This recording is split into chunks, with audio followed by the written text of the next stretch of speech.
Hello, I'm Eagle, Eagle Gardens 1 on Instagram. And this is fucking talking shit with Eagle, episode 796. Hopefully, you guys have had a great day. I have had a great day myself. Looking forward to this. A past guest, somebody I do look up to, Brandon Rust. Tell us how you're doing, my friend, and where that we can find you. Yeah, for anybody who's not familiar with me, my name's Brandon Rust. I have been cultivating cannabis for a little over 22 years now. You can find me on Instagram at rust.brandon, also Bokashi Earthworks on IG, Facebook, all the social media platforms. And my website is bokashiearthworks.com. However, we are not doing any orders at the moment. We are finalizing some stuff with our registration and labeling compliance, and then we'll be back online to hit it even harder than we have been. So you can check me out. I do a lot of educational content. I'm not a gatekeeper of knowledge, and try to keep it real and tell people how this stuff works from an agronomy perspective, biology perspective, and I also do consulting. I work all over the country. I work with the largest farm in the state of Hawaii. I work with people in New York, Jersey, Michigan, tons of people in Oklahoma, Mississippi, you name it. I've probably been there. Yeah, I also work with NASA Agricultural Technologies. I manufacture different microbial consortiums for agriculture, sell humate fertilizers, and do agronomic testing and stuff. So I'm all over the place in cannabis, agriculture. I've just been at it since these last few years, just getting it. Holy shit, that isn't a mouthful. We'll have to slow those down and go over them one by one. Since the last time you was here, you were just kind of kicking off things in Oklahoma, and Bokashi Earthworks was just kind of getting off as well. And this is the point where I got to tell you, I do seriously respect your hustle, my friend. The last episode that we had, we talked about a lot of things, but one of the things that we did touch on was manifesting. And one of the things you said was there's no excuses really. Put it in your head, put a plan together, and get your ass out there and do it. And you have sure fucking walked that walk, my friend, 100%. So where did things take off since then? I mean, what was first thing that kicked off since we talked last? Well, I'm not in any means a media marketer or anything like that. I've just always kind of kept it real, let people know how things work, and so I had built up a following. I'm not sure if I was working with NASA Agricultural Technologies when we last had our episode, but that's one of the things that I've been able to do. So I actually I met someone online. They shot me some of this product. They said, "Hey, you should try this out." Didn't think nothing of it. Sat in my, I think it sat in my garage for several months, and then I finally ended up, saying, "Hey, I'm going to try this out," because I was talking to the guy pretty frequently, and I was asking him about it. I used it; it was amazing, instant results, and I was like, "What the fuck is this?" And I was like, "Hey, I need to know more about this." And he couldn't really give me any details. And so he connected me with the gentleman who actually created it, elderly gentleman, Dr. George. He worked for NASA back in the 60s. He was an astronautical engineer. He also has a degree in chemical engineering, mechanical and civil engineering. He's multiple PhDs, speaks multiple languages. Dude, he is just goddamn genius. I can sit in a room with him and feel stupid. But I spoke with him on the phone about the product. He told me what it was. He was really impressed with my knowledge and background and the way I holistically approach agriculture. And he invited me out to Chicago to their offices. And I sat down with him, and he started to teach me a lot of things about the product and, about, organic chemistry. And Man, it's been he's been a great mentor for me. He's got a lot of experience. He's worked in the highest levels of science for the last 60 years. He introduced me to his attorney, who is now my attorney, who deals in international business law. He's actually, he has a charity. One of the members of that charity, he works with Barack Obama. I mean, again, they're really well connected, and it became a really good opportunity for me because I was able to learn more about business, understanding contracts, and these gentlemen, being so much my senior, they're so willing at this age to freely share and give their information to someone like myself who has a tremendous respect for that knowledge, and for their experience. And so I've put the effort forward to turn any type of opportunity that arises into something. And so I've been really working with that. It's been kind of a challenge, in some respects, as far as like labeling, compliance, things of that nature, but we're working on it, and it's going to be really awesome once these things are completely done. I'm gonna be able to hit it so hard, and we're already talking about building a plant here in Oklahoma as well. And this is a green facility. It doesn't create pollutants, and it's to make organic fertilizers. It's kind of a revolutionary thing. So that's going on. We applied for what's called an FPEP grant, which is the domestic fertilizer,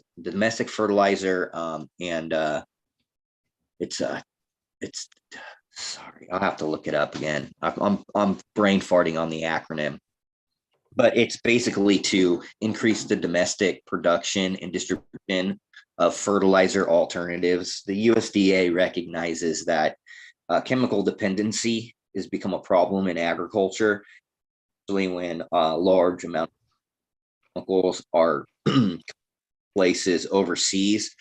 A good majority of the nitrogen fertilizer that we get, that is manufactured through the Haber-Bosch process, that really inexpensive gas comes from like Russia, that area of the world. Same thing with a lot of phosphate and potash reserves. So a lot of the world's fertilizer from places that are logistically unsound. And so that's created economic impact in our country. We can see it with rising food prices. So there's programs. There's a $500 million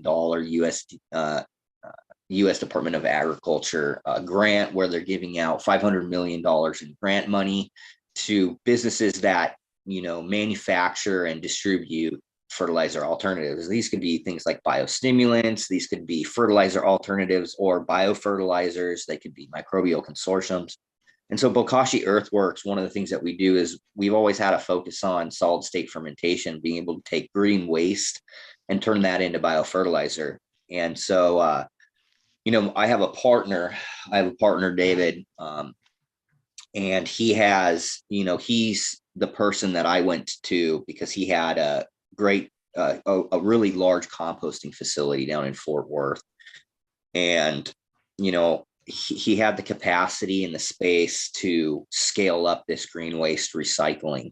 And he already had contracts with, I think, Nestle and Foley Beverage Company and Starbucks to be able to collect all of their coffee. And so that's basically procuring all of the spent coffee in the whole United States through those three companies. And so we're able to take that, and also large contracts with some of the largest CBD extractors in the country. So all their hemp biomass. And what we're able to do is do solid state fermentation on this material. And what that does is it breaks down all the organic matter, releasing all of the carbon and elements into a form that's usable by the biology and by the plants. It just increases the nutritional value. It also loads up that material with microorganisms. So whenever you're using this, it's not just something like a salt where you're adding a specific mineral ion to the soil. It's adding that organic matter, that carbon, and then also proliferating a large variety of microorganisms that will help, benefit the soil and the plant. And so we applied for the grant, because we have the capacity and the material to be able to large scale produce biofertilizers down at that facility and another facility in New Mexico. So that's something that's in the works. I had a professional grant writing team that I had hired. I worked alongside them for about a month, getting all of the proposals and business plans and, roles that people would play in the company together. So, and then, of course, the cannabis consulting. I've really been able to dial in and scale out the organic side using the agronomic data-driven science, which is practical application of the biology and the fertilization practices using, agronomy. I think there was, I coined the term, I was biological crop steering, which is using, specific biological principles to induce certain plant responses at a specific time.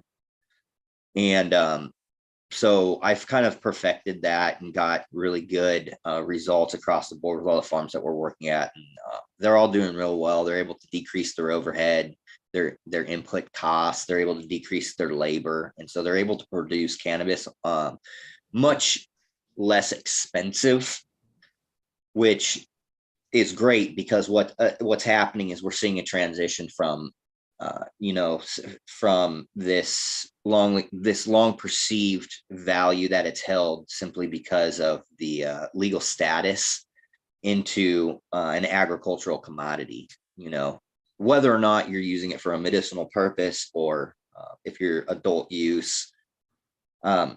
It's more and more becoming similar to all the other ag crops, with the exception of the legislative body that's surrounding it, which really is what keeps, I think, the intrinsic value, but it doesn't add any value to the farmer, right? It adds tax money and revenue into the politicians' pockets, into these big funds where they get to allocate where that money is going to go, whether they're going to give it to their police buddies so they get new cars, or whether they give it to, their people at the sanitation department.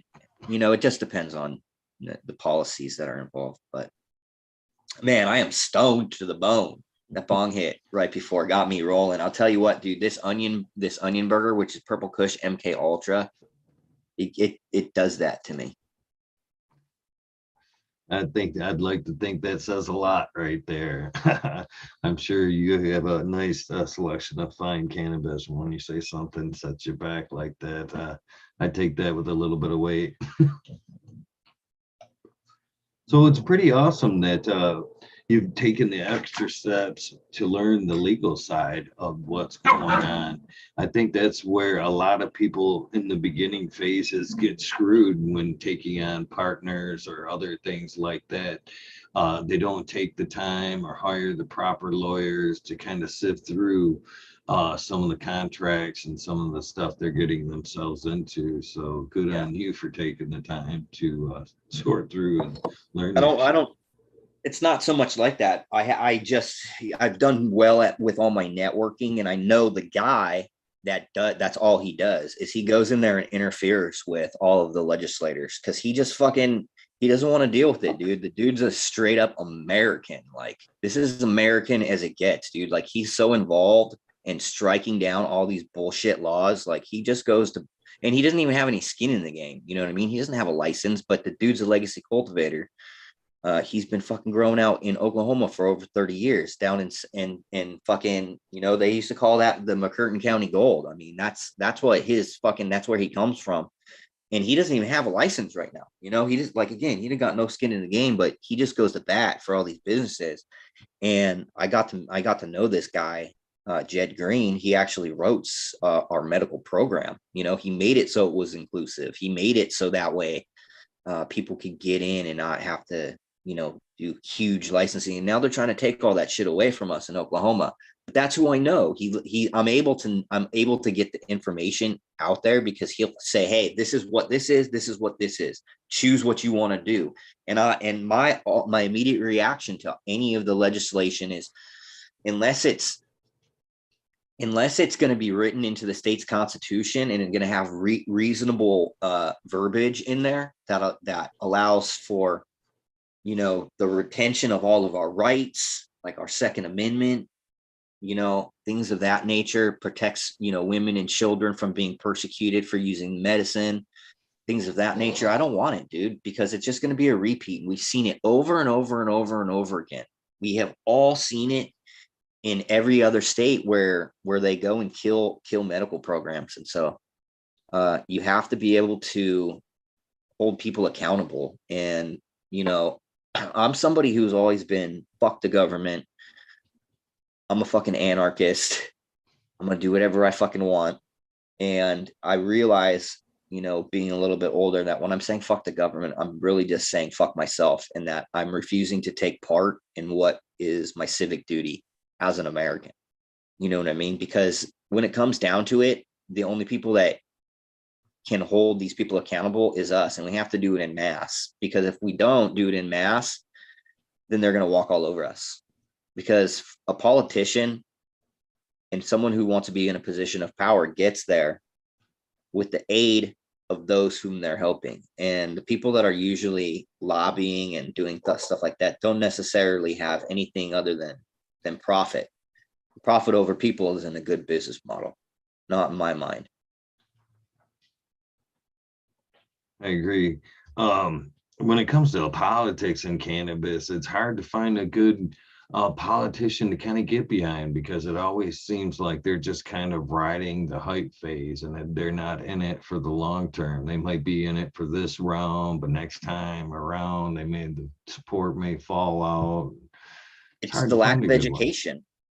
These people don't come from these businesses. They don't understand the business. You know, they don't understand the agricultural side. It's hard enough to try to understand a fully integrated, a vertically integrated farm to table business model. I mean, it's almost unheard of in all of agriculture, and these people are, you know, small businesses that are doing this. And every time these people put another tax or another requirement on it, it's the straw that breaks the camel's back. I've seen people not be able to make it in this industry, you know, because, you know, they lost a fucking whole entire crop because it got fucking stuck in metric and there's no customer service, you know. And even after passing, you know, it's just that kind of shit, you know. So if you're not diligent and you're not active, dude, then they're gonna walk on us, dude. And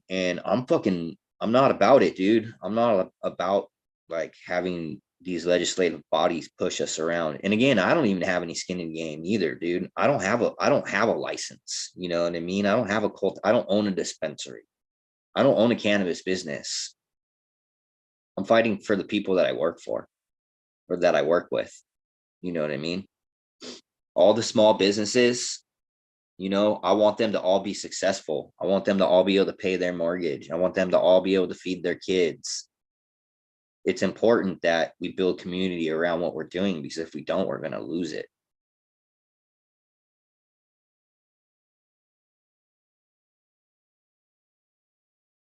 You're muted.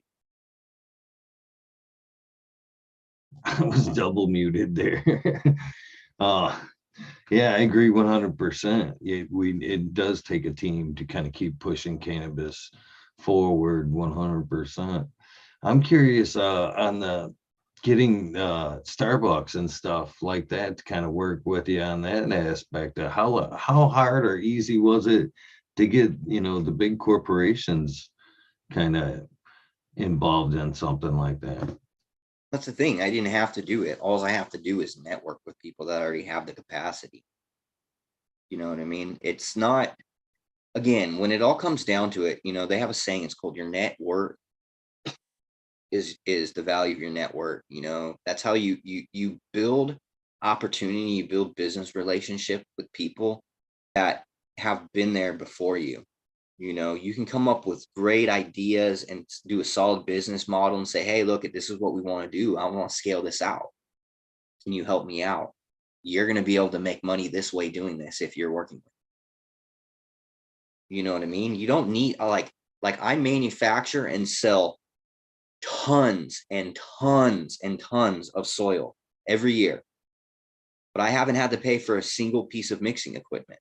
It's because I know how to build network, and I'm able to do larger volumes than all my competitors. I'm able to do more competitive pricing. I'm able to do that because networking, not because my business was better or I had more money to put into it, because I didn't. And it's not.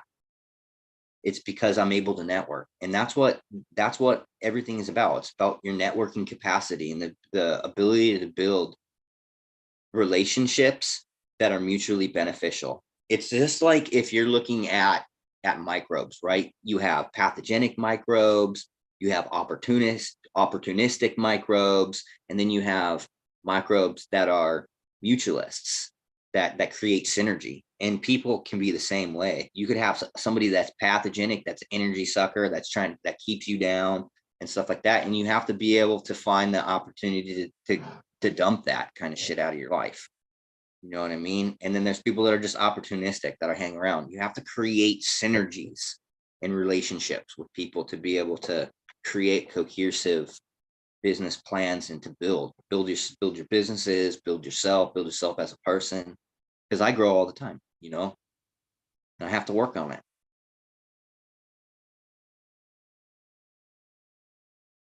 You're muted again. I got to stick to one button or the other here. I think that's an awesome attitude, my friend. I think we all should be growing a little bit every day, to be honest with you. Life is a constant lesson. Kind of think we're here. I kind of believe in the reincarnation type belief that we are kind of here to redo it over and over until we've learned all the proper lessons to move forth in the universe or the I mean, ether. whatever you believe is true. You know what I mean? Whatever you believe is true.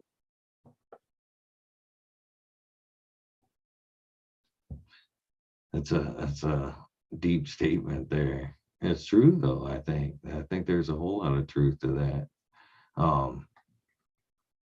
Are we what is reality in a whole? Are we putting it together as we whole? I'm actually starting, and this is kind of way off the cannabis thing, I'm starting to wonder about like the manifestation and thing, and because it does seem to work very It well. does, of course. Look here. There's even been uh some declassified CIA documents on the Monroe Institute and some of the programs that they ran with the CIA, and about syncing the left and right brain hemispheres using sound technology, you know, to where they're able to create a synchronous pattern, and it does something to the brain where you're able to, you know, kind of go into these different states of reality. And they have a whole breakdown in this. It's about 124-page document. I read through the whole thing and then watched some videos and stuff on it, and it's really interesting that they're, you know, defining what consciousness is and where it comes from and how everything is kind of uh a hologram, and they show like how these things are created and how memory is stored in it, and you know how we're able to essentially tune our brains to this frequencies that, you know, the universe kind of operates on to be able to pull out information and knowledge and things of that nature. So it's not beyond uh like the science is there. I mean, you could physically go to this institute now, and all these papers were declassified in, I think, the 80s, but or maybe it was 2003 that they were declassified, but that institute is still there. I think it's in Virginia, If I'm not mistaken, I could be wrong about that. But it's there. You can do seminars there. They do, it's called hemi-syncing, where they're basically syncing up the left and right hemisphere of the brain. Are you looking it up on the computer right now? No, no, I have Yeah, not. it's trippy, dude. The Monroe Institute, though, it's that's what the paperwork was on, and who knows what it really was. I mean, it could have just been like misinformation, because intelligence agencies do that shit. But it's really interesting, and I've had some really interesting experiences myself, uh, delving into some of the same holistic topics that they're actually talking about. Because what they do often in this paperwork is they're looking at Eastern kind of philosophies on meditation and yoga, and you know things of that nature, hypnosis, uh, and they're explaining it from a very, very scientific perspective, uh, and proving out the methodologies by inducing certain types of um, responses within the brain and within the person themselves. So it's interesting. I mean, it's maybe not for everybody, but I think science has gone quite a long way in kind of seeing and understanding, uh, you know, how reality works. I mean, in all honesty, I mean, it's crazy. It doesn't. It's like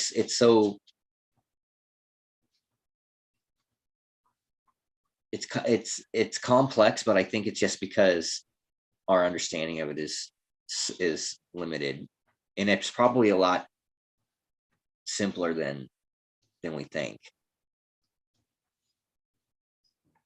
Oh, that's a fun subject for me because I really do believe in the manifestation thing in general for multi reasons. Though I've seen it myself work, but I also believe through deep meditation, psychedelics, that we are able to change our brain frequency to find the Akashic record, where all the deep information lies. But then I kind of wonder that if the manifestation thing that we've discovered isn't also kind of a hack, because now that we keep getting more and more into the digital age, I kind of wonder if the whole thing isn't a sim. We're all unleashed, you know what I mean?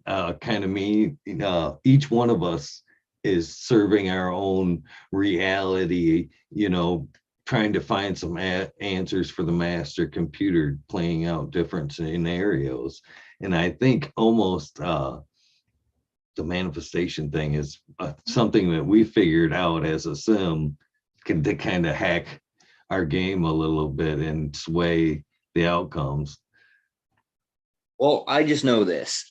I remember when I was sitting in prison, and I had a notebook, and I kept it with me, and I wrote in it a plan. Like, I wrote it over and over. This is what I'm going to do. This is what I'm going to do. This is what I'm going to do. And I said, okay, how am I going to do this? And I had to put little diagrams together that says, okay, I got to do this like this. And this is going to have to integrate into this. And so it's all, I had a angry bird that ripped it all up. My parrot ripped it to pieces, but I saved all the pieces and I put it in a paper bag. And maybe here soon I'll puzzle piece it all back together, and I'll go read through it, because it was a 5-year plan. And I'm pretty sure that I accomplished all of the things in a shorter amount of time. So it would be great to go and look at what I had put down there, go review that, and then do another one. Okay, this is what I have to do for the next 10 years. Okay, so I have to make sure all these things are all in a row, and then think about really, like, what is that plan? Like, man, I got to make a 10-year plan. Really, really think that out. Like, because 10 years will go by hella quick. You know what I mean? And so if I just make a plan and I say, okay, I need to do this, and let's say, dude, I might complete that stuff in 3 years. If you complete it, just make another plan. Be like, okay, let's, but it's all, again, it goes back to like trying to put all that stuff together. And I haven't written anything out like that in quite a while, and I probably should. It's probably about time to go back to that and just kind of be like, okay, I did that with the FPEP grant where I said, hey, this is, over a 3-year period, what we do with this grant money. And so we'll see what happens. I noticed a couple of things you said there. I do remember the bird. Well, it was a big, macaw or something like that, wasn't it? Yeah. Yeah. I think it was pretty awesome. Yeah, I remember it from the last episode, and then it kind of chiming in on some of the Cheap Home Grow episodes. You could hear it in the background. But a couple of things I noticed in what you said, I believe that list that you put together during that time had a lot of value, sentimental value. I'm kind of crazy about things like that. That, if I would have put together that list, it would have probably had a lot of value for me. And you said you the Angry Bird, and you said had. So is there a connection with the list getting tore up? And No, there's no is he connection. still with you? No, unfortunately, something got into his cage, like, I don't know, maybe a raccoon or a possum or something, but I lost him. He's in bird heaven now. Sorry to hear that. Sorry to hear that, my friend. Yeah. So now I feel like an ass for bringing it up. He was a good. He was a cool dude. He was an asshole too. No, I mean, I love the little guy. It really sucked that it happened, but Nate, it's nature, man. That kind of stuff can happen, and it's unfortunate. What took you to Hawaii? So I went out there for the organic cup. So my friends Jason and Lawrence, they own Karawaialua. They have the largest co-op in all of North America. It's the largest farm in the state of Hawaii. And they were putting on a little, competition out there. And I went out there to go say hi and kind of check out the scene, get out of the cold Oklahoma weather with the family. We usually try to go out there a couple times a year, go say hi to our friends. Harley loves it out there. So I like to bring her out there. It's nice too. It's always warm. I've never been, but hopefully someday I'll make my way out there. Yeah, I was hoping to catch you I was supposed to make it to New York for the Organic Cup, and I couldn't make it. But I was hoping to catch you. I believe you were supposed to speak at the Michigan Cup here. I was hoping to catch you. Yeah, I was worn out, man. I had been doing so much traveling between like Chicago and New York, and like right in that same time period, I think I went to a couple other places, and it was difficult. So I wasn't able to make it, but there will be more. So hopefully, because I have interacted with you a few times online, but again, I'd like to be able to shake your hand someday if you make it to Michigan or I make it to Oklahoma, either or. yeah, I really do like it out here in Oklahoma. People are great, and there's a lot of less restrictions on your freedoms. In a place like where I live, a lot of places, they don't even have. If you want to build something, you want to build your own house or whatever. You don't have to go to coding and go zone stuff. It's just like that's your personal property. Do it with it what you want. You know what I mean? So that's really nice about Oklahoma. The gun laws are great out here, and I'm pro gun. So,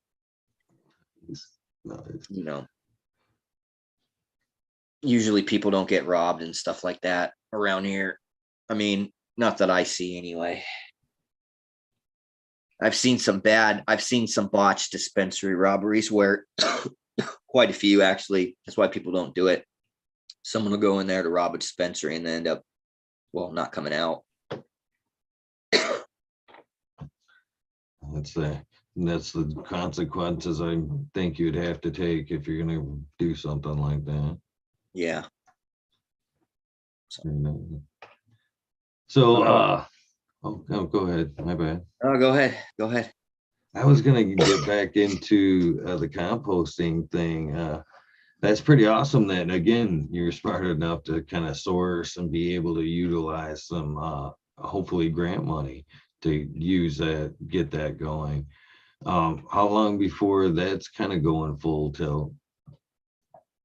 Well, I'll know maybe later this month or early next month if I'm granted the award.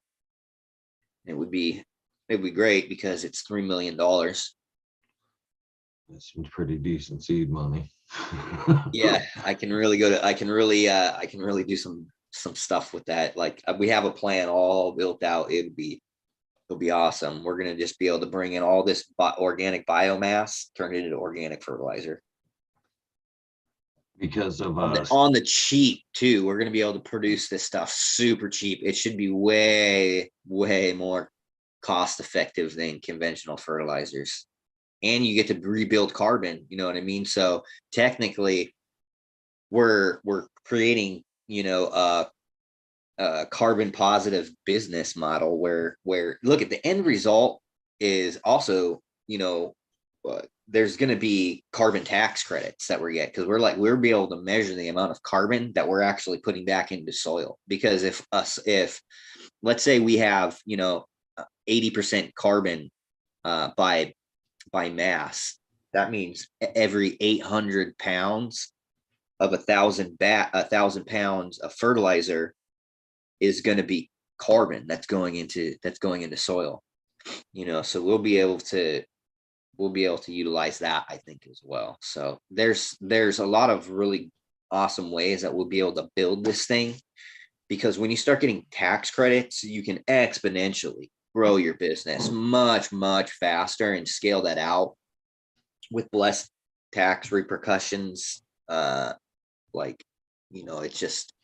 It's just easier to do. So we'd be able to really bring in a lot of organic waste from other industries and really start rebuilding soil across the country.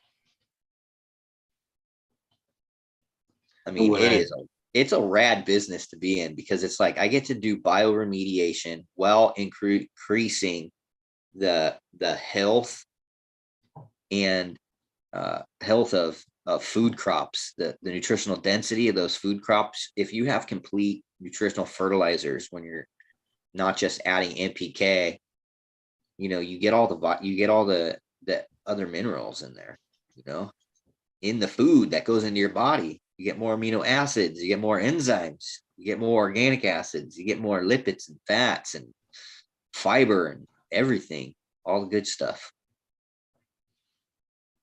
So it's really cool. I like to be able to do this and just keep working at it. And even if we don't get the grant, it just means process will go a little bit slower, but that's why we have that's why we make that 10-year plan, right? Oh yeah. So I'm kind of glad you brought up, I was going to ask you when I initially asked about the Starbucks, how hard it was to kind of get them on board. And is that something, I guess that's a two-part question. When you approach them, was that something that you approached them with, a sale? You know what I mean? Because I'm sure being able to utilize waste like that, or what they would technical waste, would be written off as some type of carbon credit, if you know what I mean. The same. It seems like that would be something you guys could utilize, and somebody that you were approaching for their product, seems like both should be able to accumulate some carbon credits there.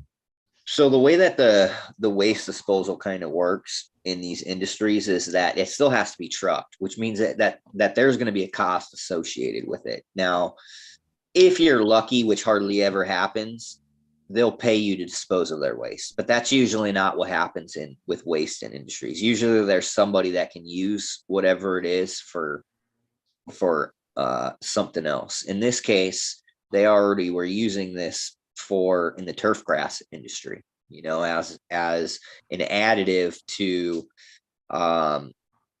conventional fertilizer, to just help increase the efficacy by adding carbon into the soil along with the fertilizers to make it more of a, biostimulant.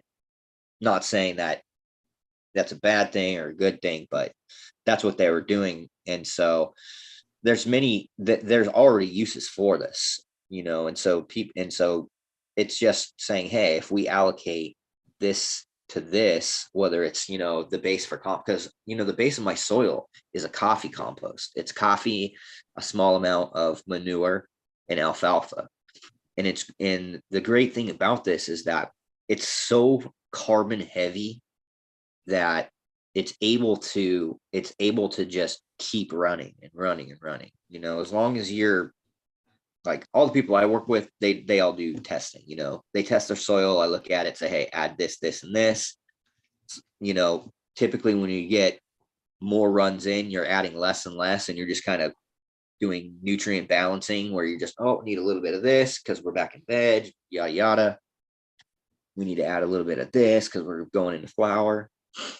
But the carbon acts as energy, right? Because the carbon is what proliferates the biology, and the biology stimulates biochemical reactions, like, liberating the phosphate anion from inorganic parent apatite material, like rock phosphate or calcium phosphate, or, rock dusts, things of that nature, right? Is that reaction is highly biologically mediated, where these bacteria and fungi are releasing enzymes that release those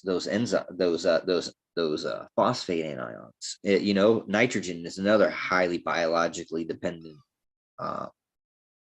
cycle. Same with carbon. So there's photosynthetic bacteria that can sequester atmospheric carbon and then turn those into more complex carbon compounds that are synced in the soil. And some of those compounds are used by other biology that are going to convert them into even more complex organic acids and molecules. And so there's a lot of biochemical things that are happening, but for the most part, the number one thing is that phosphorus, because you run out of phosphorus, the plant shuts down. It's a powerhouse. It creates adenine triphosphate. It's the biological exchange currency for all cellular mechanics. So, without that happening, we don't make the Rubisco enzyme, which is responsible for the cleaving of CO2 into carbon monoxide, which is then combined with hydrogen from the splitting of water to make glucose. None of those reactions happen without that biologically mediated process that's happening in the soil. So, phosphorus, nitrogen, carbon, sulfur, and iron, they're all very highly biologically mediated because they all work in different biochemical ways and have different biochemical reactions that are associated with them. Or just regular chemical reactions like iron. Iron oxidizes, and I talk about iron all the time. It's a photosynthetic nutrient. You need more of it in veg so you can help build a lot of, chlorophyll. And the thing is, if you're not using a chelated iron, they use EDTA chelated methods across all agriculture, conventional agriculture, because iron is so highly reactive. As soon as you add water to it, it starts oxidizing, and then it's not available. And so, when we're looking at that type of reaction and the pH range, even, we're usually running 6.2 to, maybe 7 pH standard in a soil system. And, it doesn't stay in an available form. Again, it oxidizes. So you have to have some biology, and you also have to have things that the plant are doing. The plant will actually dump hydrogen ions into the rhizosphere to decrease the pH to help with the solubilization of that compound so they can get more of it. But there's also things like, trichoderma and bacillus species that create sidiophores that chelate iron and keep it in a metabolically available form for the plant. So the plant has access to it. So that's a biologically mediated reaction that occurs with iron that's going to have a plant growth regulating response on the plant, because the plant can now sequester iron that was currently unavailable, and it can use it for photosynthesis and the creation of chlorophyll. So there's a couple, those things are mediated by biology. The rest of it's pretty simple. Just, you have to make sure you have an adequate amount of nutrition in your soil. You should monitor your levels using soil testing analytics, and you can get recommendations from a professional like myself. You just blew my mind. So, what I kind of always wondered there, sorry about that, is with soil, obviously we don't worry about the pH. We kind of let it does its own thing. We kind of keep in mind what we're watering in, but even in cocoa or anything else, we're shooting for a baseline of like 6.2. And I've always kind of wondered, because if you look at an uptake chart, nutrient uptake chart, certain nutrients are available at different times, and we're shooting for like a baseline. So how does it work? And what you blew my mind there was the plants creating, you made it sound like a pH down. So can they ultimately do the soil around them for what they need at that point? If they're needing iron, they can up or down kind of. But that's not it. Anything that's going to be more soluble at lower pH range is going to fall into solution. That's the thing. So when we're talking about the plant, using a root exudate, and we're just talking about any kind of chemical, whether it's an OH ion, which is going to drop pH, or if it's hydrogen, which can, or even, there's just all these different things that it can do in that aspect. So anything that is going to be affected by that pH shift is going to be affected by that pH shift. The plant does it because it doesn't have the capacity to be like, I just need iron. I'm going to, unless it's a specialized enzyme that the plant can create that is specifically targeted at, for iron. But I don't know if a system like that really is. I mean, I have to go back through my biology books, but they're real. Again, these things are really, really complicated. And when you're talking about pH ranges, it's not just the pH ranges that you're having to look at. You also need to look at the electrical conductivity, because if something has a greater, has more energy to it, then it's going to react easier, even if it's at a different pH, so it's a scale. And then not only that, you have to look at the way that these elements are taken up and the elements themselves, because we're looking at the three different ways that plants uptake elements. We're looking at mass flow, diffusion, and inception. Now, mass flow is anything that flows in water, that flows freely. Diffusion is usually when there's a higher concentration gradient around the root surface. And a good way to describe this, if you were to take a glass of water and you put a couple drops of food coloring in there, eventually it'll slowly diffuse all into there. What happens, the same thing, nutrients can diffuse across depending on the gradient. There's active and passive transport systems that are involved. I'm not going to get too far into that. I'm not going to get into that at all. And then there's also inception, which is when the root tip actually comes in contact with the element that it needs. And so if you're looking at a chart and looking at things like copper, for instance, one of the things that I had noticed early on when I first started doing this ag data was that copper was oftentimes deficient, and I couldn't figure out why that was. And what it came to was the fact that the only way that copper is really taken up is through root inception. And so if you're not having constant root growth and movement, then it's not uptaking copper. So there's mechanics like that are also working. And that is not, I mean, think about that, and then the pH that copper is best suited in. Know that you're going to have root movement to have that happen. So when does that usually happen? It usually happens in veg. So you can think, okay, what would be the best practical application to try to get copper early on? Okay, well, maybe I should try front loading it in veg and try to kind of really get it high in the leaf tissue. So that way it's there when we move into the transition phase and it's flower. So there's different types of things that you have to look at holistically, like calcium. Calcium is really, really easy. You can add calcium to your solution, and because it works with mass flow, it's very, very easy to get calcium in. So if you're looking at how the plant actually acquires it, you need to be looking at those three things. You need to be looking at the pH range. You need to be looking at the the osmotic, the water tension, in your soil, because that can play a big factor on how nutrients are transported. And you also have to be looking at in which ionic form those elements are in, because for the most part, even though organic is so loosely thrown around, plants use very little things that are actually organic. They do solubilize the mineral ions from organic matter, but they're still actually only uptaking those ions. And so that would be something like the divalent form of calcium, the divalent form of magnesium, the divalent form of iron.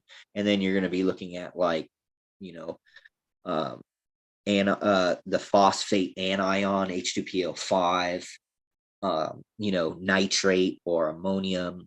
There's only two types of nitrogen that the plant is really accumulating. They can convert that inside into different things, into amino acids, proteins, yada, yada. They can also uptake amino acids, which are an organic compound that they can use. And they do take up some other organic compounds and stuff. But as far as mineral nutrition is considered, most of the stuff is in its ionic form. I mean, that is why hydroponics works so well, because those things are just liberated. Salts are liberated in water. And what a salt is, it's an anion attached to a cation, which is a negative, a positive. There's a positively charged particle attached to a negatively charged particle. When you add water, they disassociate into that water, and then they freely have those things until something else is introduced and they'll react. I'm not going to get into too much about how inefficient salt nutrients are in hydroponics and whatnot. That could be for another day, but that's like, these systems are extremely complex. And so you really, really have to understand things from a real holistic view. At least I do. I mean, I delve really, really deep into it, even understanding how environment affects nutrient uptake, things of that nature. So it's complex, but really I make it easy because I just have a SOP that's written down that says, do this at this week, do this at this week, make sure your temps here, that's why the people I work with are really successful. Is, I have a good example is I'm working with some youngsters, 4-H farms in Oklahoma, and they don't have a ton of experience. They haven't been growing for 20 years, but what they are producing, you wouldn't be able to tell that they weren't. So it's just about, if you're able to follow directions, and the practical application of everything is pretty simple.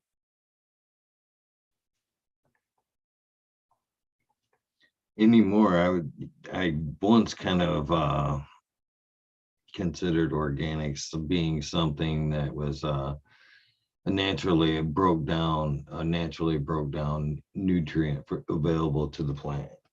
But anymore, I think it's the big part of organics is the micro community, everything involved in that process. And I think that's when you talk about hydroponics and the inefficiency of salts. I think that's where it lacks right there, is the microbes and the whole that system and everything. These systems evolved biologically. It doesn't make sense to just do chemical. I mean, it works, but it really does lack in several departments. And I can feel, I can feel the difference when I smoke, for sure. I appreciate you making it more commercially available. You know, when I considered organics or going back to soil myself, I was always when I started out with soil way back when, it was I was just learning. It wasn't as a perpetual cycle that I had was in when I turned around and reconsidered going back to soil. And at that point, I was kind of accustomed to hearing, oh, you know, it won't keep up, you know, and I was thinking, oh no, it won't keep up. I don't won't have, because I was always kind of in the mind that, you know, you needed to put that plant in the container and it needed to stay in that, say, 10-gallon through veg, through flower. You wanted to leave that root zone alone or whatever. It wouldn't be good up for up pot, up pot, up pot. But organics worked fine in my system in perpetual like that. And I'm glad to see that you're showing the bigger scale farms that it is feasible to do organic farming and still be able to, you know, get the results that they were getting through salts and everything else. Yeah, it's a most of the people I work with are actually just kind of mom and pop, you know. They're not huge. I mean, don't get me wrong, I've been on consulting with some huge farms, but uh you know, when it comes to a lot of the larger guys, you know, I think that they struggle a lot and they just can't match or even come close to the quality. I mean, it's just night and day. When you're talking about, you know, it's night and day. It's you know, I've been to like I've been to some places. I went a couple years ago. I went to a place. It was like, man, they must have had like in like at least a half acre of canopy in greenhouses. It was like it was huge. It was massive. To this day it was one of the biggest places I've ever been. It was like a $60 million farm. And I went out there and I was like, this is what you guys need to do. You know, I went on a consult, went out there for a couple days, talked to their team, went over all the soil and how they would be able to fix everything, and never heard back. You know what I mean? It's just like, and then you see like nothing's changed. Then you see like, oh well, they're still going through the same shit months later, even though there was an opportunity to be able to. It's just, again, when you get to that scale and you have no idea how to operate a vertically integrated farming business, it can be a real mess, dude, behind the scenes back there. Not like these small places, dude. They usually got it together pretty good, dude. You know, when you only have, 100 lights or and you're good to go, and like they can do it 24 lights, 50 lights, but once they start getting into the fucking massive greenhouses where you've literally got, you know, just ridiculous, like ridiculous. Yeah, I mean, think about seeing, your integrated pest management protocols just not non-existent, and walking into some of these places where it's just like, hey, you guys know you have a mite problem, right? Like in like, dude, it's just everything. It's always bad when you go to these big huge grows, dude. I haven't seen one yet that wasn't like falling apart, honestly. I could see that, to be honest with you. I mean, on something that It's just large scale, how do you keep it clean? And if you do get an infestation, so like you're saying, how the fuck do you? It's such a large environment. It seemed impossible once I came in. um, Crazy. So, has breeding became a thing? You were breeding a little bit when the last time we talked. Have you bred out any new strains? Is that on the menu? Yeah. I mean, I've been doing it for so long, it's just that I never made any of the stuff commercially available because I was, on the traditional market. And I was never even thinking about seeds because I was slaying fucking packs. You know what I mean? It wasn't like, oh, I'm gonna fucking pollinate my whole fucking crop and start slanging seeds. You know what I mean? That wasn't really an option again, because I had fucking customers that I needed to fucking sell weed to. So they didn't want fucking seeded weed. So I always just put together stuff that I like. I made a lot of stuff, man. I had the green donkey back in the day. That was like 2004. It was a sour D cross that we made. I had like the Killer Angel. I did the P Train. I had a fucking bunch of stuff, dude. I wish I still had all my old library. I have this one I called the White Mojito. I did all my Limarilla stuff like back in I think 2014. I had a bunch of Purple Kush crosses. I had a bunch of stuff, dude. I've been doing it for a long time. I've been like creating my own shit for fucking years, dude. Um, but again, people once I started, once I got into the legal market, and people were like, hey, what's up with this? What's up? And I was like, yeah, man, I started making some really awesome stuff that I personally like and kind of reviving some of the older stuff, giving it kind of a facelift, you could say. Like my Blueberry Train Mac has been super, super popular, which was Blueberry Trainwreck. It was one of my absolute all-time favorites. Still to this day, I wish that cut was still around. It was made by my homeboy Marcus.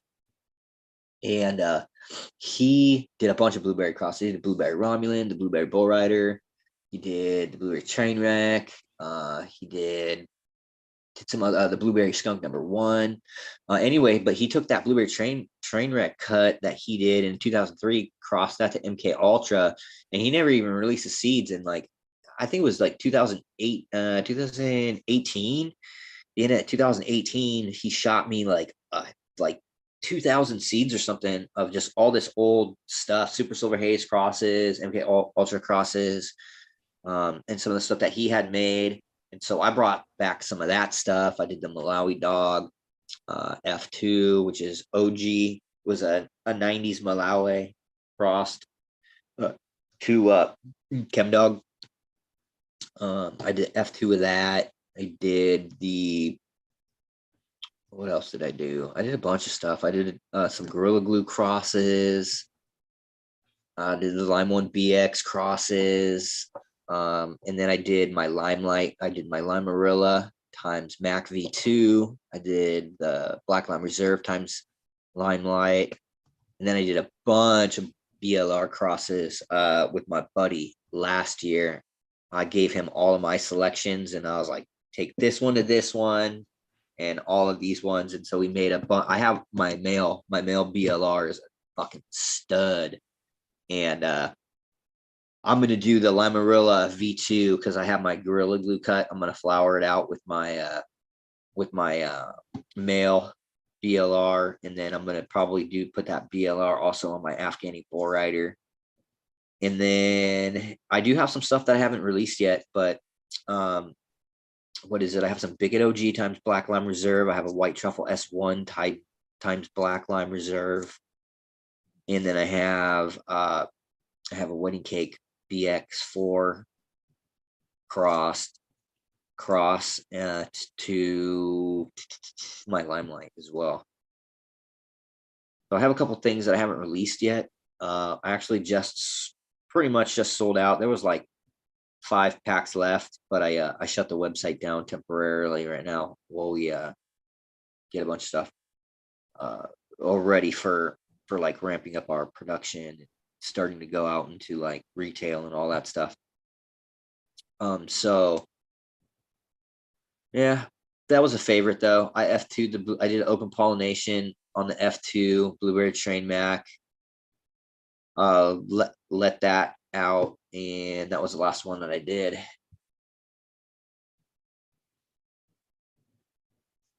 Right on. With everything else going on, it says on your Instagram there that you writing for Skunk magazine. Is that correct? Yeah, I every once in a while I manage to get an article in there. I mean, I don't pay me or nothing, but I try to I'll get like a week notice, like, hey, if you want to submit an article, and I'll be like, ah, shit, okay, let me write something up here. I think the last one I did was on Blueberry Bossiana. Yeah, I do that. We also have I host the uh the ORCA meetings, which is the Oklahoma Responsible Cannabis Action Committee, which is just, it is a for the people, by the people, grassroots movement to just hold legislators accountable, fight back against the lobby groups and all the bullshit, help fund the lawsuits when we have to sue people, like the legislative bodies when they do shit that's fucked up. Because again, sometimes the only way that you can hold them accountable is legally, which is not free. Lawyers require payment regardless of the cause. So it's one of those things where as long as we can keep fighting back and keep awareness, let the people know what's going on so they can have uh, an informed vote when they put their vote up, you know. And that's not something that I had ever done, dude. I registered to vote and everything. And I was like so anti all that stuff, but I realized, man, like we have to be proactive, or no, it's like I can't rely on somebody else to do it for me. Yeah. Hey, you give well at least if you ain't gonna be proactive, you can't bitch about what the results that you're getting. Yeah, and I mean, I was gonna make a post. I was gonna say, hey, if 820 goes through and it don't come bitching at me. If you didn't vote, don't come bitching at me What's because I going did everything I on the could. 10th? I see on the website you have something going on with that for on Friday, March the 10th, 6 p.m. Yep. Oklahoma at the Bokashi Earthworks Learning Center, because I moved into a larger office, and yeah, just got a little educational center over there, and I can do consulting, and it's just easier to work and stuff, store our inventory and all that. So it's big enough to hold classes and meetings. So we do the Craft Farmers Alliance meetings there, and we also do the Orca meetings there. It's a nice little, try to build community around the place and do whatever I can. Very impressed, my friend. Very impressed. You know, it's awesome that you give back as much as you do, honestly. They a lot of people just don't give a shit. They get a little bit of credibility or whatever, and it's all out to make that buck, not so much to give back, but what they can, you know, put out that they can make money on. But you seem to do a lot of it from the heart. I know for a fact, you've been doing a lot of this internet shit. Didn't make jack shit from none of the internet. You put out just from the other shows, the cheap home grow shows, many Sundays, couple hours every fucking Sunday, putting out good information. And that shit's awesome, man. Very respectable. And it's awesome to see as things have been coming good in your way and moving up and up, which I'm very proud to say. I love to see people, set out a plan and put it into fruition. I think it's incredibly awesome, my friend.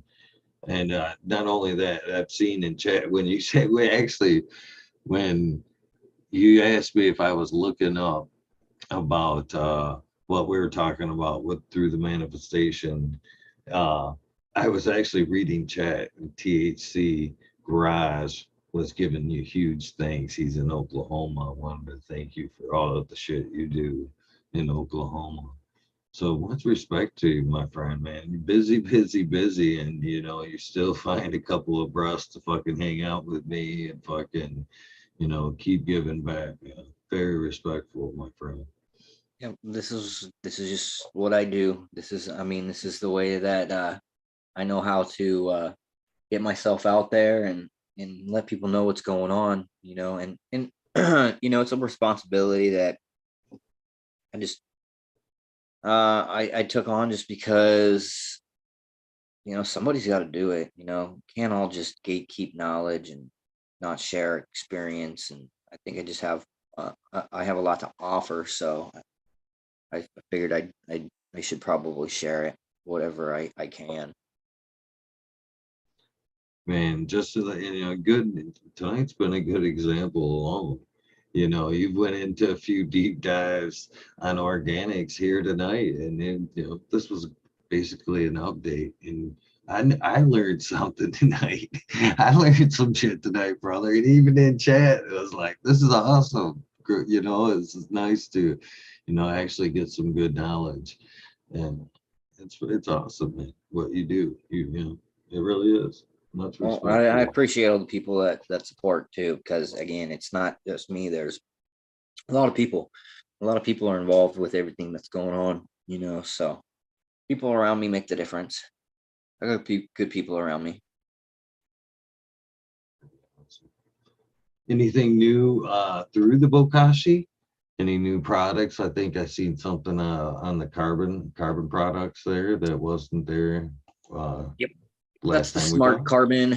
That was the product that actually Dr. George, he engineered the chemistry, he engineered the facilities to make everything happen.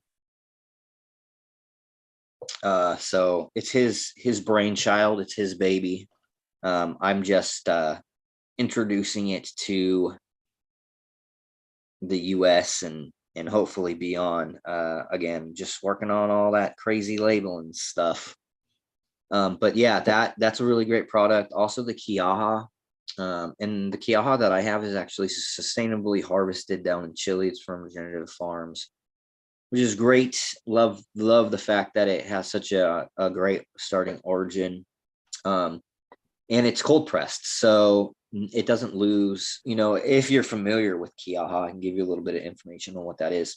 So Kiaha it's a tree, and it contains a very, very high amount of natural saponins. Saponins are basically soap, and the saponins that this particular product has, there's about 108 of them, different kinds or varieties of saponins. They're all organic compounds. And what it does is it decreases the surface tension of water, so it allows for better water penetration and movement through soil systems. It helps with hydrating soil. It also helps with diffusion, which is the movement of nutrients from higher concentrations to lower concentrations. So it can help with the movement of nutrients throughout a soil system and through the root itself. And then it also has, because the stuff that I have is cold pressed, it's not dehydrated. It has all of the bioactive compounds that are still associated with the extract, like gibberellin, cytokinin, indoleacetic acid, which is auxin. And it also has things like calcium oxalate, and it just has a bunch of really, really wonderful things in there. So it's a wonderful biostimulant, surfactant, and it has been shown to be antifungal at higher concentrations and kill root aphids and aphids at slightly higher concentrations as well. So it's got a lot of really good benefits. And I actually just learned about the Kiaha killing aphids recently. So that was nice. Right on. I don't know how you find the time. Really, to keep everything going like you're doing, and keep putting together new things. It's pretty awesome, my friend. Yep. So that's one of the things. The Kiaha Calcil is a really good one. The calcium silica. So the trade name is Wolastanite, or not trade name.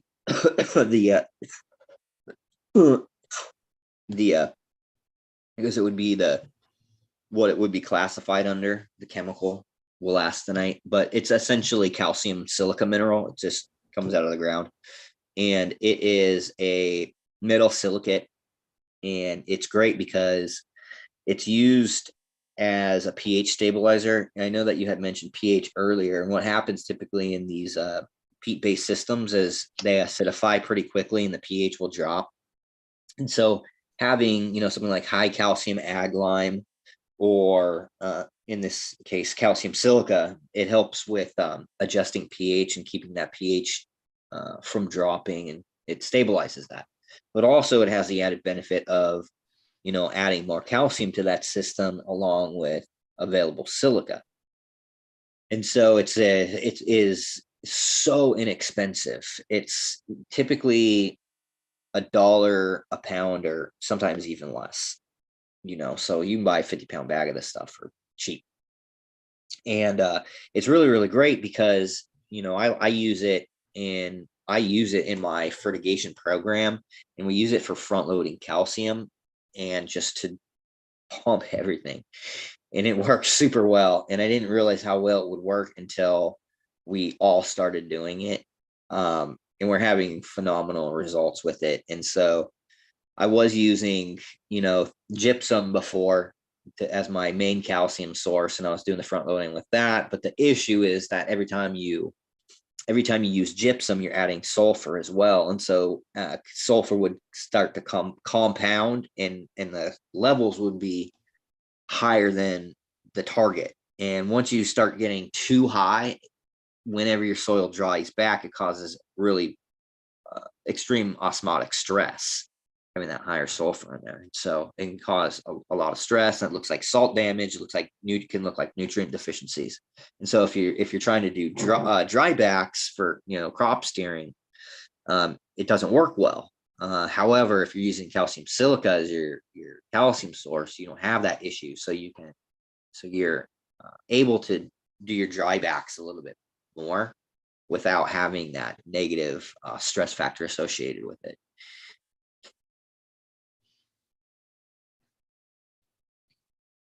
Pro tip right there. You can do that in any system. If you're in veg, it's going to be beneficial.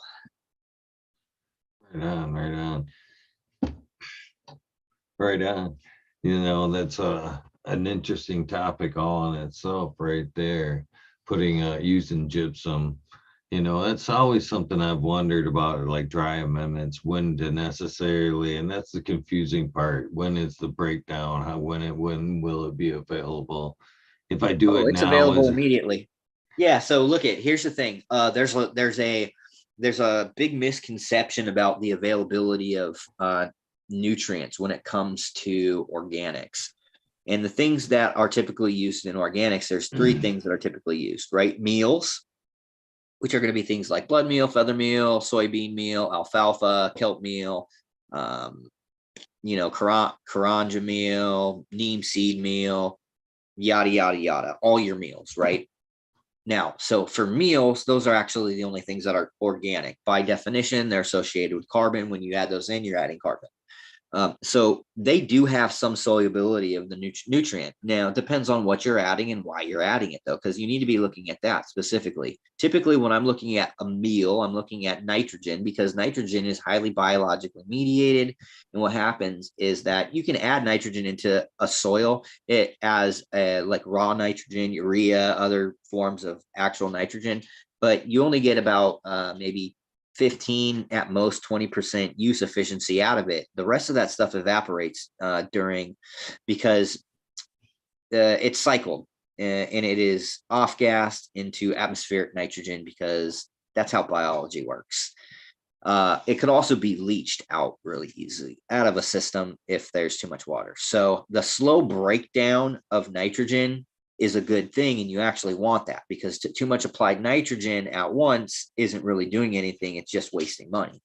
And so I'm typically looking at nitrogen as my meal source, and I'm not doing things like crab meal, which has or things that have complete NPK values, right? I'm looking at one specific thing. In general, I'm using something like soybean meal, blood meal. Those both are really good nitrogen sources.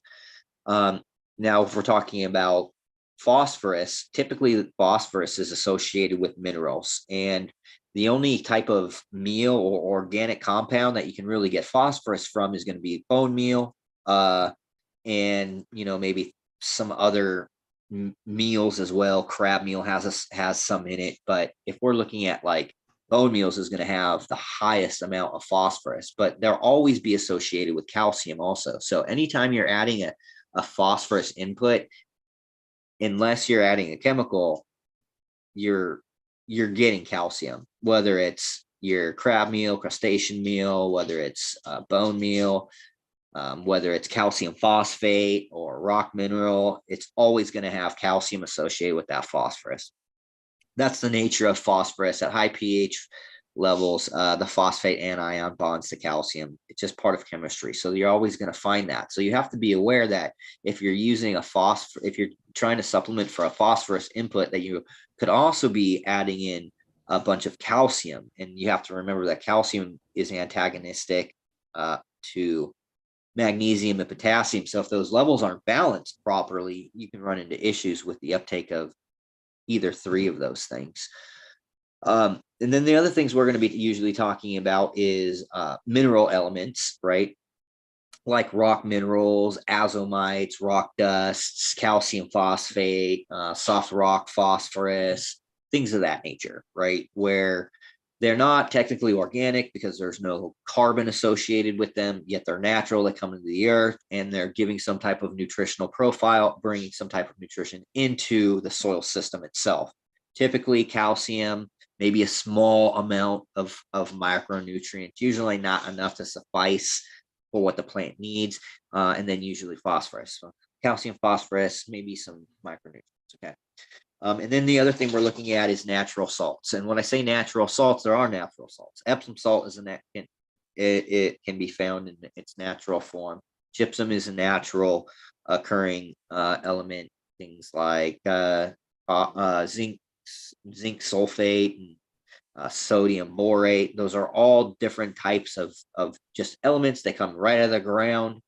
And again, I defined what a salt was before. It just means there's a cation associated to anion. Now, if we're talking about sulfur, we need sulfur, and typically we don't add sulfur into our system. So having a micronutrient sulfate is actually beneficial, and it's not a harm cause because it's not actually the salt as in something that's going to perspire and become unavailable.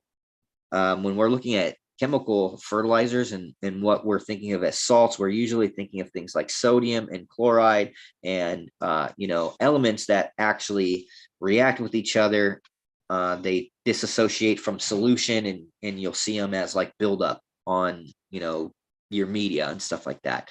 These types of things, when you're using these natural salts, these types of things don't occur because you're not having those types of reaction, and you're also putting it into a soil system that has a ton of carbon that's helping to mediate these this biochemical play that's happening. So you mentioned phosphorus sources there. When it comes to like blood meal, bone meal, is that a more responsible source? Isn't like natural farming of phosphorus or phosphor kind of running low and just on a natural mining phase? Yes, So isn't it more responsible to use something like bone meal and something like that for that source? It is more. I mean, it's going to be used one way or the other. It has to be because it's dependent. Like I know that people get real caught up on like regenerative agriculture, and I'm all for it. I mean, that's where I operate. That's the space. But we have to remember that there has to be a conversion where we can take conventional agriculture and integrate responsible farming practices where we'll build up the carbon, soil, and organic matter profiles of those soils that they're farming. Stop using the types of things that are detrimental to the environment. But to do that at large scale and be able to feed billions of people takes a lot of effort. And it's not just, hey, let's do this and have a home garden. You know, those are all great things. But again, there's billions of people who are reliant on food production across the globe. And so there has to be people that take action. And it's like, you know, you bone meals, you know, there's all kinds of different stuff. Hopefully, best case scenario that you're the soil that you're cultivating in already has enough available phosphorus from things like composts and organic matter and the minerals that are already in the soil, that adding something like a biological inoculant or keeping, you know, your soil nice and healthy, you know, fertile, you'll release enough of that. Because this is the thing about phosphorus: the plant doesn't require massive amounts. It is considered a macronutrient. However, it's used in far less quantities than even the secondary nutrients like sulfur and magnesium and calcium. And the reason is because the plant doesn't need massive quantities of it. It just needs a continual supply. It's basically like, it's basically the, again, I talked about ATP production, and that's what it's for. It's because it acts as an energy molecule because it's so highly reactive. And so because of that, it just needs to be able to have enough energy to do all of its go through its whole reproductive cycle. And if it has, you know, a luxury amount, then it's going to be able to maybe do a little bit better in its performance. But excess can actually hinder the performance in itself, because again, a highly reactive molecule will react with other soil molecules, and sometimes they'll render them unavailable. So again, it's all, those systems are real complicated. But I mean, the sources, it depends, man. It depends. Like, what is a better thing? I don't agree with um a lot of big ag, how they like huge cattle ranches in the desert. Totally don't agree with that, you know. But I'm also not somebody who's actively fighting against that, because my fight is in a different area. You know what I mean? And it's like those things still exist regardless of whether or not we want them to. And is it less responsible to utilize waste? All of our waste products come from Oklahoma and Texas. But you know, I'm in the business of converting other people's waste into something that can be healthy again. So it's a double-edged sword. I think I've talked about it before, about how things are sourced, where they come from. And I don't agree always with, you know, a lot of these agricultural principles. And that's why I'm trying to actively change it, you know, and there are people that are doing the same. So hopefully that will change.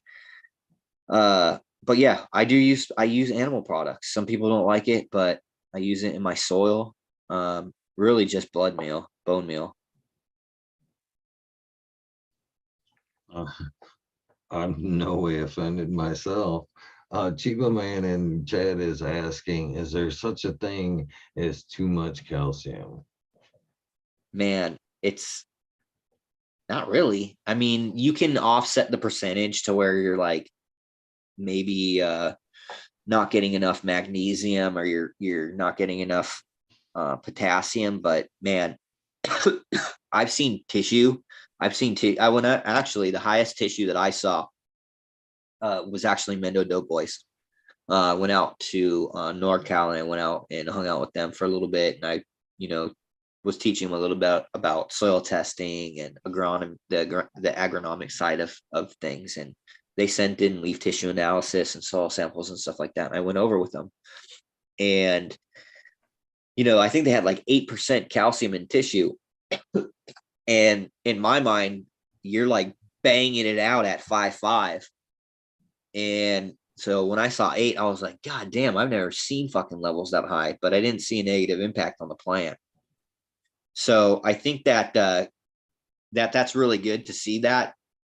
And calcium it's really good to get that calcium into the plant. The reason being is because what it's not going to be able to relocate like nitrogen and phosphorus and potassium and magnesium. They're mobile. They can pull from reserves in their lower leaves to supplement what they might need if they're not getting it into their solution or if there's not enough in soil at the time. Calcium doesn't do that. And so being able to really, really pump up that calcium all the way through your transition until when you start really setting, that's when I switch. And then I switch up to really heavy potassium. And I hit potassium pretty hard moving from like maybe week 4 forward, week 5 forward, depending on the length of the cultivar. There's some other tricks that you can do too, like with iron. Iron's a photosynthetic nutrient, and I always think of photosynthetic nutrients as kind of like my veg nutrients because there's 5 of them that you really need for the creation of chlorophyll for protein production during veg. And so when I'm thinking about the relationship of like iron and stuff and what does, and look at something like manganese, manganese is more of a reproductive nutrient. And so there's a little trick that you can do with iron and manganese where you can kind of, you can jack up your manganese slightly. If you're looking at data, you can't just willy-nilly this. You have to be very precise because the application of manganese, you don't need very much. I mean, we're talking about teaspoons per yard of soil. But if you can increase your manganese right on the onset when you're going into the transition phase, you can get a faster onset of flowering, and then you'll also get better production value and faster finish out of it. So there's tricks like that you can use. But yeah, I really, really understand how this plant works and what it needs, when it needs it, and how to manipulate those values. And I can do it really, really precisely as long as I have, the data. I can have everything recorded. I can say, oh, this is what I need to do. All right, we're ready to do it, So even if I didn't have the data, I've done it enough times that I know exactly what I would need to do to implement that.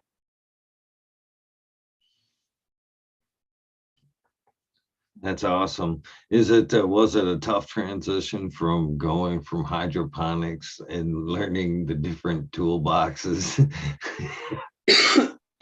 Yeah, it was because I did hydroponics for 11 years. I did the 2-gallon hydroton ebb and flow bucket system, just doing checkerboarded HPS metal halide lights. And I did that 11 years, just running. I was running, general hydro for fucking ever.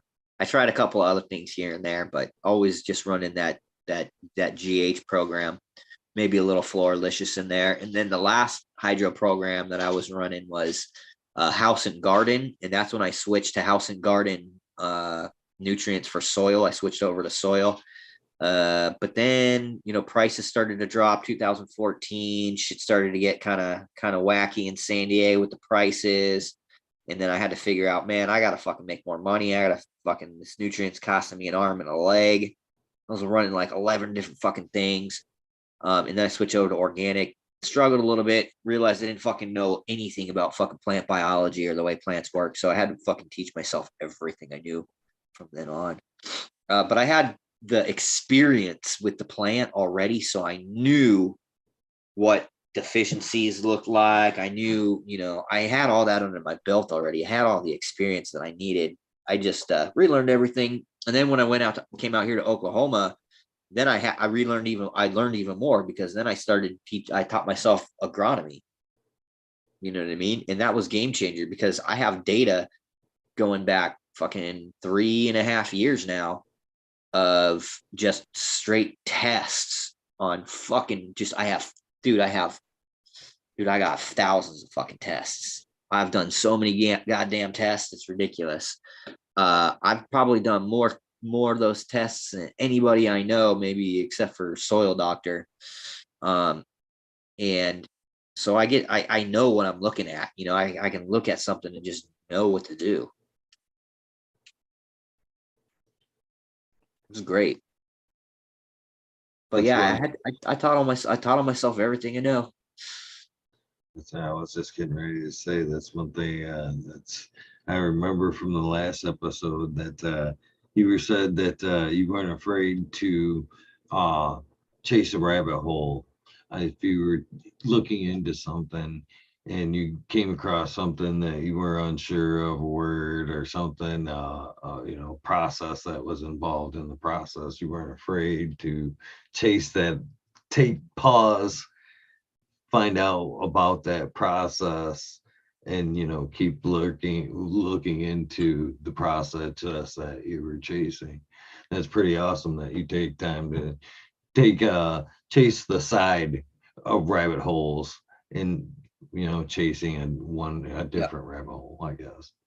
Yeah, I mean, it's very specialized, the things that I focus on though too, because again, it's all just like the I'm really focused on just like the agronomy and then those biologically mediated things, those things that require certain biology at certain times to make other shit happen. So, but it's easy process. It's worked out really well, and it's going to keep spreading because it is the most cost effective way to cultivate, especially when you start to scale. Because one of the things that I see is that it becomes a logistical nightmare to try to do conventional agriculture on cannabis, especially when people are up potting using cocoa and chemical salts and throwing all that shit away, washing buckets.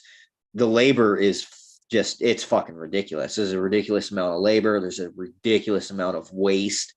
And so you can't scale those. The larger you go, the more difficult it is and the more it costs. Your overhead doesn't get any cheaper. It just keeps going up. And with my program, you can essentially scale out, and you're going to pay more up front because you have higher costs of everything, but you get a greater return, a greater ROI in a faster amount of time, because there's less waste, less labor, less electricity and power and everything. It's night and day difference, dude. I mean, I'll be taking, a farm that was operating with a $220,000 electric bill down to $94,000. And while that's still high, it's grossly less than what it was. Taking, labor costs that was something around like $700,000 down to, $400,000, simply because there's less work, because there's less maintenance. It's those type of things that, when you're looking at business, you got to look at all your numbers, not just your agronomy and your data. All that should just be dialed in. That's the whole thing. That's one of the biggest problems I've seen in cannabis. It doesn't matter how long you've been doing this. Like if you don't have a good business model, it doesn't matter how good your weed is on the back end, because weed in a bag, no matter how good it is just an agricultural commodity now, because a lot of people have something similar, and it might be cheaper for, get it somewhere else. So you have to have a really good business model, to be successful in this. I mean, that's the way I feel about it anyway.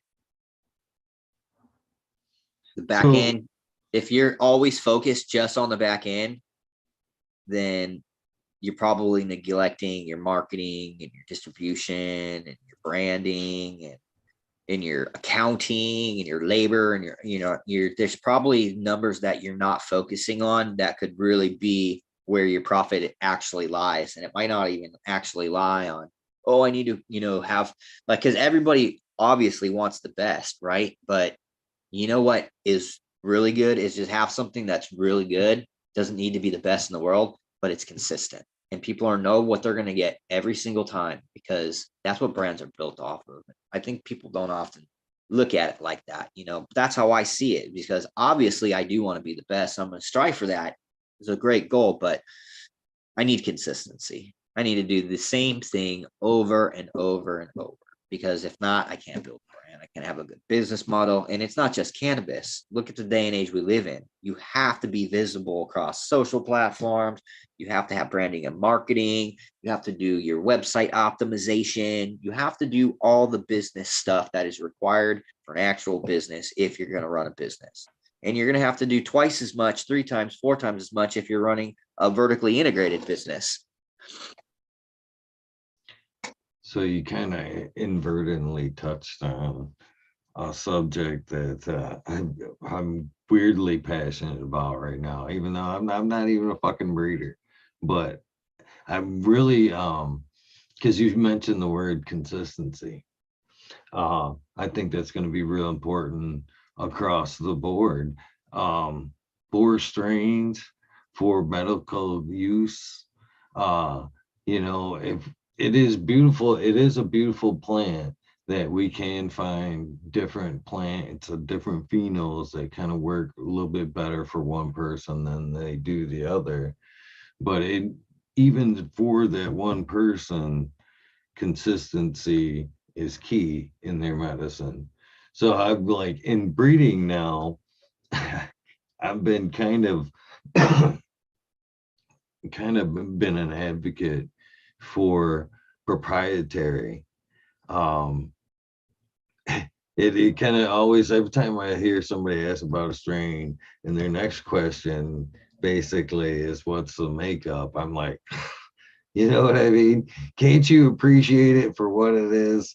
You know what I mean? You'll go and eat food and be like, yeah, what's in it? You know what I mean? You start breaking it down necessarily.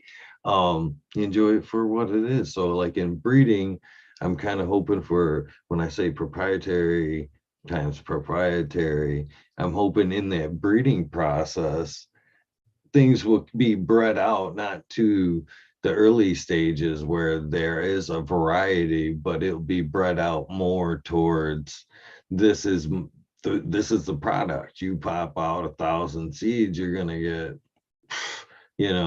1,000 very similar, almost clone-like. That's the process. There's no more pheno selection out of it because I believe if you're putting out a product, as you said, uh if there's a wide variety, which one which one is the, you know what I mean, which one is the one you're selling, you know what I'm saying?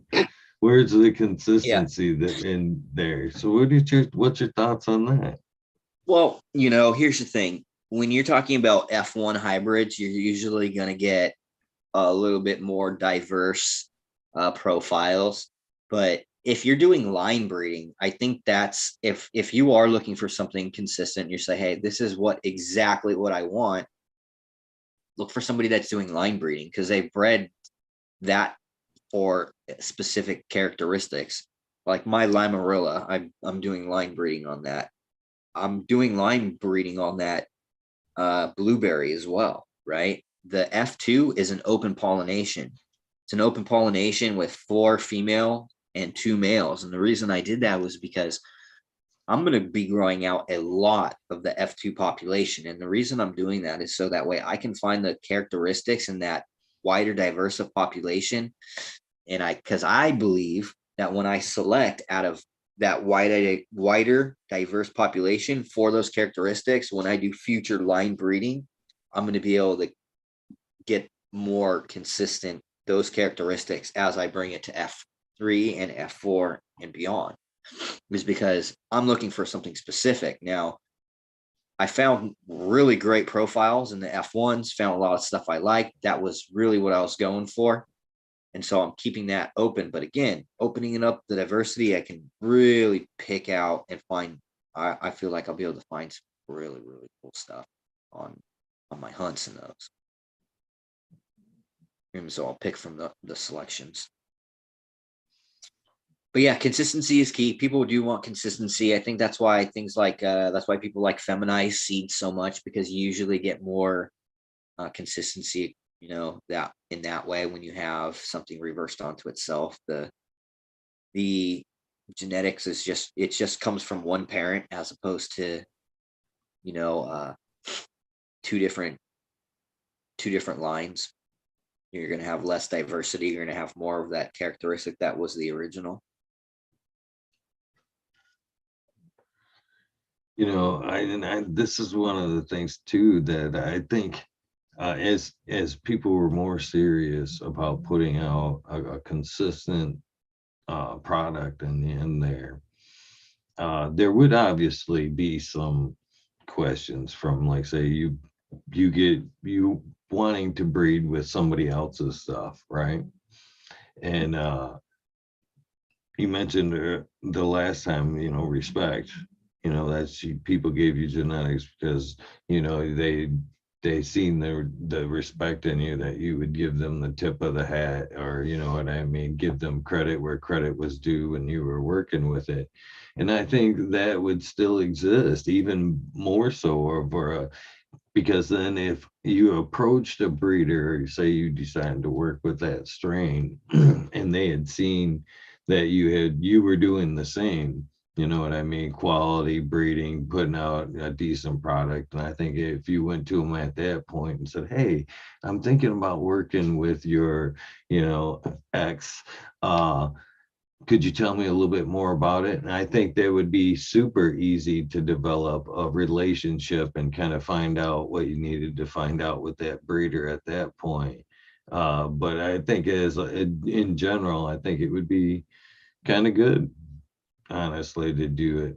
And hard to talk people into it, but I think in general it would clean up the gene pool, because there is so much of let's cross this because it's hype, let's cross that because it's hype, and Well, I mean, it is what it is. Everybody's going to do what they're going to do. And at the end of the day, there's enough people preserving good stuff. And, so I'm not, for me, I have things that I really like that I kind of stick towards for my own personal stuff that's not maybe even really commercially viable, like my limarilla and stuff like that, which, I don't grow it really in commercial settings because it just doesn't do the yield that it needs for that. But man, I'm kind of getting tired. I think I might want to be wrapping this thing up. no worries, brother. And I greatly respect and thank you for the time you've given us. Not only have you given us a nice update this evening on what you've been up to, but you've taught us all a bunch of shit along the way of this evening too. And much respect for you. I know this is late for you, and again, another reason to throw you a little bit of respect, because this is out of your time realm, and you still made time to come hang out and update us and teach us some shit. So thank you, my friend, not only for hanging out Yeah. this evening, for everything you continue to do for the cannabis community, and Yep. it's And pretty I'm awesome. always available. You can always hit me up on IG. I usually respond to people's messages. So, Right on. So a couple of things here, same things that we went over before. The Zoom link that I sent you is always good. Anytime you see a Weed Nerd World and want to come kick it, board, drop some facts, tell us we're stupid. Feel free to do so anytime you see a Weed Nerd World. I know I'd enjoy it. I know a lot of other great people would I love the opportunity to pick your mind about some stuff as well. So please keep that in mind. Keep that link handy in case you ever do want to come hang out. Invite, and keep that. That's another thing. It's not, you don't, anytime you want. You know what I mean? Don't feel like you need to be invited to come hang out. You're always all right, welcome. cool. I appreciate the invite, and I'll talk to you next time, dude. Right on. The one last thing that I would like to get from you Yep. is the silly little thing that I call the sound bite. I got it from you last time, but there's almost 600 episodes since last time. Basically, what I'm looking for, my words is, hey, this is Eagle, and I'm on fucking Talking Shit with Eagle, episode 796. You can say whatever you want before or after that, as long as it's in something like that is in there, I'd be very grateful, and I am ready now. I don't know what I'm supposed to say, but I'm on talking shit with Eagle, Brandon Rust. I hope you guys enjoy the episode. Enjoy. Seven Episode 796. Episode 796. Tune in. Right on. Thank you, my friend. Thank you guys for tuning in. If you're not going to come hang out in the Weed Nerd World after this, thank you for your time. But if you are, thank you for that as well. Other than that, don't forget to do something nice for somebody. Random acts of kindness do save lives. And with that being said, we are.